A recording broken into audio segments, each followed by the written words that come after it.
In this video, we're gonna paint the spooky bits.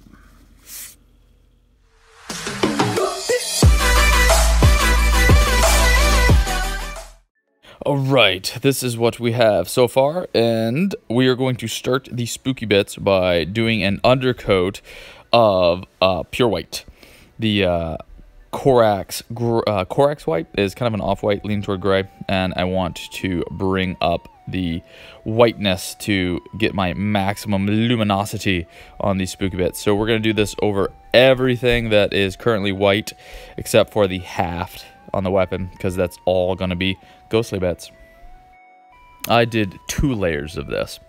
Alright, so the haft of the weapon, I decided to go back to this 50-50 of the Warhammer brown and the wog green that I did on the vines underneath.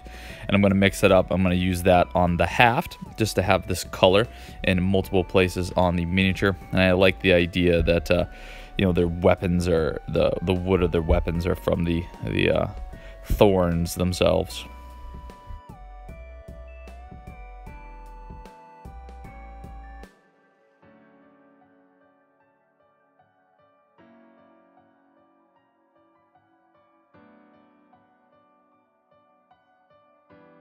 Okay, so we're going to take this putrid green, which is this almost fluorescent green, and I'm going to mix in some glaze medium, not to make a glaze, but to make more of a wash. So I'm not wicking as much of this off of the brush. I'm leaving quite a bit on, and I'm going to use it just like we're doing a wash over a white undercoat. I'm going to hit everything that is white, and it's going to be spooky. And there we go. That's what that looks like. Takes a while for this to dry, so you're going to have to be patient, but I like the effect of the thin coat. The white keeps it very bright. All right, while that is drying, I'm going to take scorpion green, which is kind of the darker version of this, and I'm going to paint this over everything that would kind of catch the light. So over some of the chains, over the vines, over some of the rocks, the inside of the cloak in a couple areas. And this is going to be the glow that's coming off of the ghost on the non-ghosty stuff that it is animating.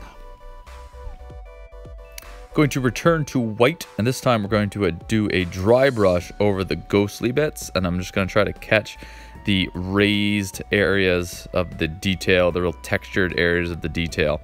And the plan is we're doing this as kind of another white undercoat, because we're going to go over the top of this with something else in just a minute.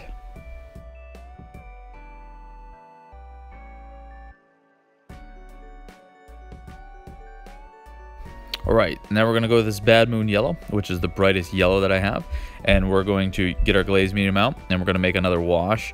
And then this one, I'm not going to brush on as much. I just want to kind of tint the highlighted areas to be a little bit brighter, and then bring up the overall luminosity of the whole piece.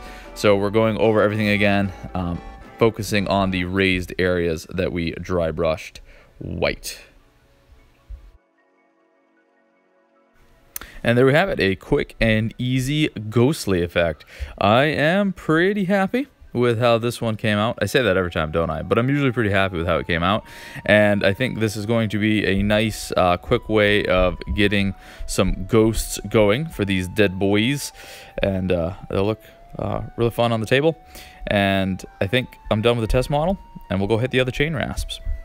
That is how I've been hobbying lately. Please let me know how you've been hobbying lately down in the comments below. If you like this video, please give it a thumbs up. If you'd like to get daily hobby videos, consider subscribing. If you want a preview of my next painting video, check out my Rumbl. I do the occasional blog post related to the channel over on my Tumblr, and you can also follow me on Instagram.